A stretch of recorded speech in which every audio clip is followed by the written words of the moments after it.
Welcome to today's edition of this business program. In today's program, we'll focus much on the key principles in the application of the public-private partnerships.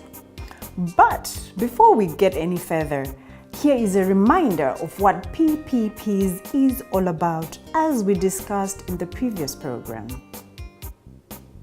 A public-private partnership, or PPP, is a legally enforceable contract between a client and a service provider. A client or contracting authority enters into partnership with a private sector service provider to build, expand, improve, or develop infrastructure or service. In the last program, we discussed the benefits of the PPPs to the general public and the government. We also discussed the priority areas of focus in Malawi for the PPPs. And finally, we discussed the goals of the PPPs. Are you an investor? Are you an entrepreneur? If you are in private sector and you think of working with the public sector, welcome to the Public-Private Partnership, PPP.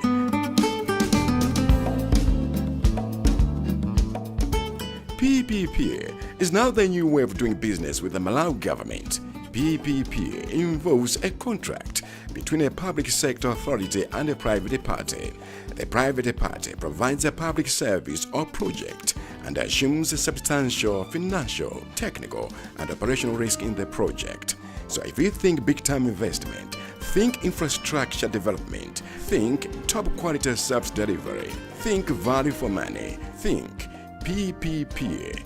For more information, contact the details on your screen.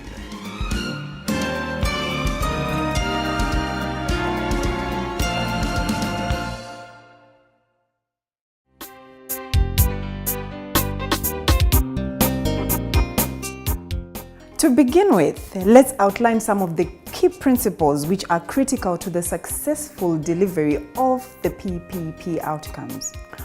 These principles have been identified as value for money, risk allocation, public interest and consumer rights, affordability, accountability, transparency, local content and technology transfer, stakeholder consultation, and public PPP procurement. Now, let's focus much on these key principles in detail. Value for money is a combination of service outcome to be delivered by the private sector, together with the degree of risk transfer and financial commitments for government. Achieving value for money criteria on PPP projects is paramount. As such, achieving the best value for money outcome should be the key consideration at all stages of the PPP project cycle. PPPs should give greater value for money than the best realistic public sector project designed to achieve similar service outputs. Quantitative factors are tested by comparing the outputs and costs of the PPP proposal against a neutral benchmark called Public Sector Comparator, which is adjusted against risk. Achieving value for money is a key requirement of governments at all stages for project development and procurement. Value for money is the driver for adopting the PPP approach rather than capital scarcity or balance sheet treatment. Are you an investor? Are you an entrepreneur? If you are in private sector and you think of working with the public sector, welcome to the Public-Private Partnership, PPP.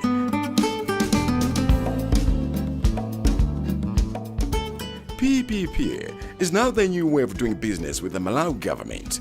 PPP involves a contract between a public sector authority and a private party. The private party provides a public service or project and assumes a substantial financial, technical, and operational risk in the project. So if you think big-time investment, think infrastructure development, think top quality service delivery, think value for money, think PPP. For more information, contact the details on your screen.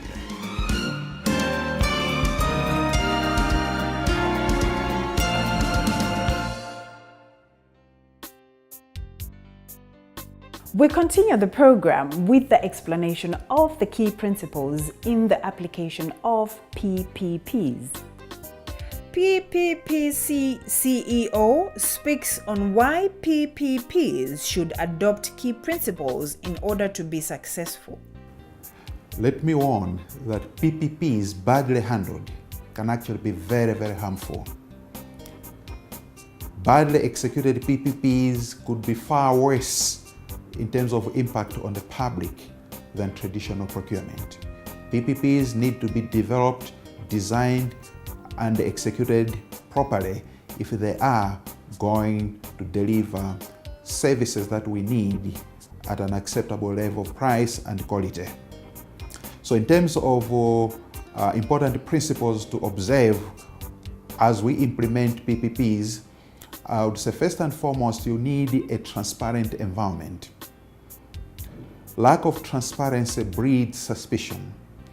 If you are executing PPPs without adequate transparency, investors are suspicious.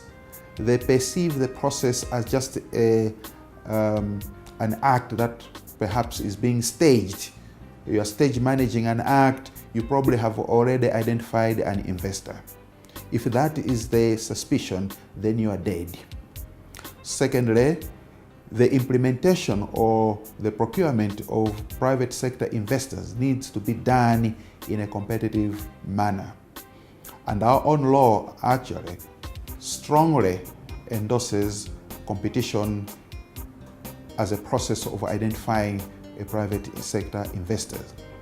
If you don't allow a competitive process to ensue, what basically happens is that you will not unlock efficiencies in the private sector. You will identify a party that will try as much as possible to ensure that the responsibilities and risks remain with the public sector while private sector still reaps economic rent or benefits on their investment. So a competitive process is of vital and critical importance. And I'm glad that our own law does not allow or accommodate unsolicited bids. Thirdly, you need to conduct thorough feasibility analysis before you engage, or at least you commence a procurement process. A feasibility study allows you to establish the needs for that infrastructure or the services. It gives you an opportunity to identify various risks. You then have an opportunity to allocate risks. Some risks are better left with the public sector. For example, political risks are better left with the public sector, although these days you can actually take an insurance like MEGA to take care of political risks. But by and large, risks related to politics, land, social issues are better handled by the public sector. Risks relating to designing, operating, construction, financing are better handled by the private sector. And so a feasibility study does give you that opportunity to soberly examine a project and come up with a matrix of risks, and then come up with an architecture of risks, allocate them to the public sector and private sector as the situation demands. Another important point is the affordability. It's well and good to actually come up with an impressive infrastructure, but if the services that will come out of that facility are too high or are too expensive, then it defeats the whole point, because the essential purpose of having a PPP is delivery of services, and those services must be affordable as much as possible. Finally, it's essential and very, very critical that the delivery of infrastructure through a PPP passes what we call a value for money requirement. A value for money requirement, in a nutshell, what basically it means is that supposing the public sector had actually carried out the investment itself. Would it have been better? Would they have delivered better value or not? And basically, you look at your history. If public sector was responsible for delivery of infrastructure, what was the quality like? How long did it take? Were there delays experienced? Were the risks as high as anticipated? Now, if by bringing in private sector, you actually complete projects much quicker, they result in more risks being transferred to the private sector, okay?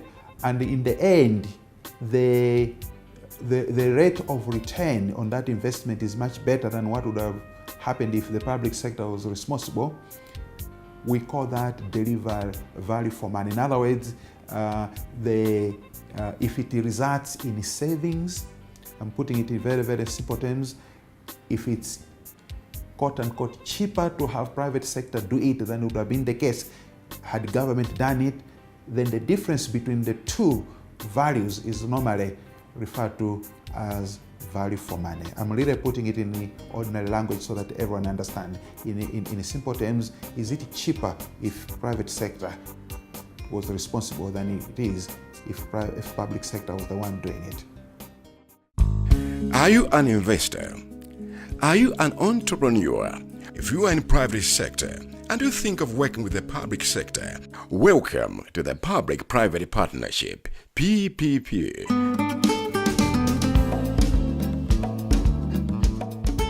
PPP is now the new way of doing business with the Malawi government.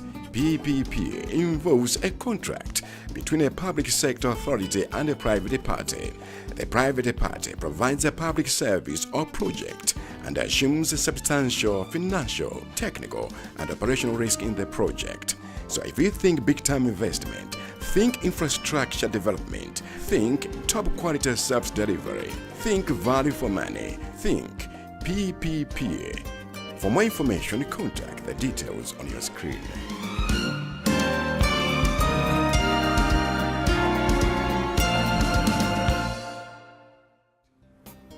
Another key principle in the application of PPP projects or services is risk allocation.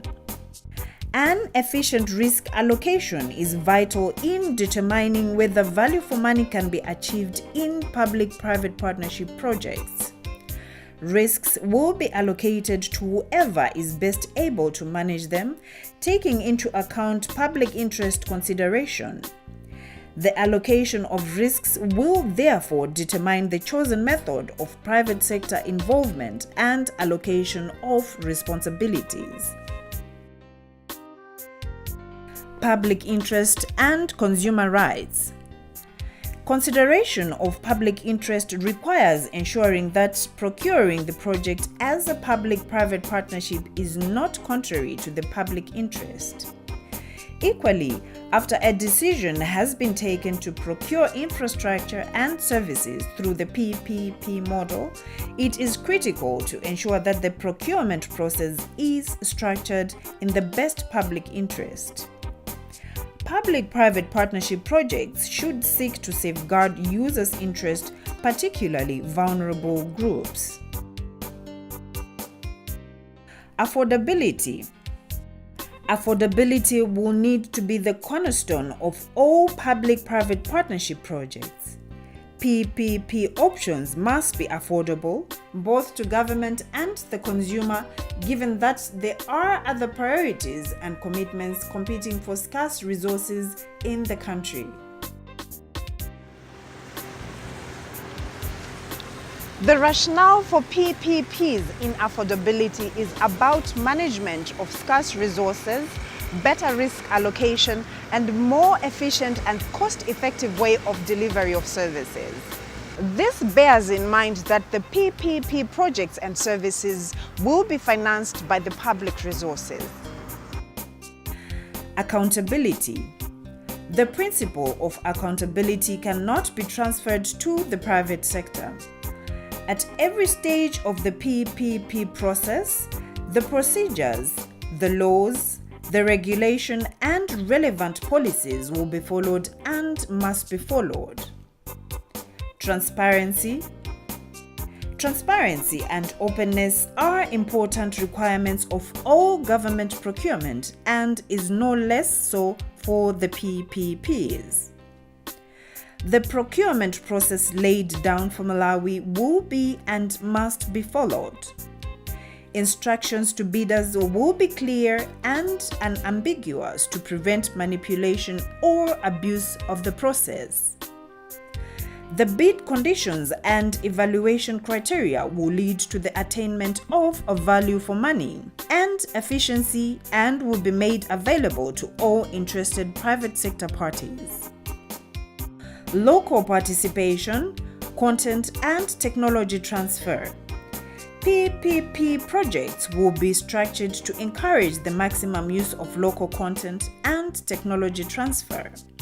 As much as possible, the PPP arrangement will facilitate the promotion and linkages with local industries and the private sector in Malawi. The PPP projects will seek to promote Malawian participation in the private sector consortia. The government of Malawi, through PPPP Commission, has put in place strategies, the policy, schemes and mechanisms to promote local Malawian participation. Competition. Bids will be invited only when it is clear that there is scope for a private proponent to deliver value for money. All public-private partnership projects will be subjected to a competitive process in order to obtain market contestability and efficiency. Stakeholder consultation. Contracting authorities will also ensure that there is adequate stakeholder consultation, understanding and support in advance of entering into a PPP arrangement and will endeavor to identify relevant stakeholders through comprehensive consultation. Finally, public procurement and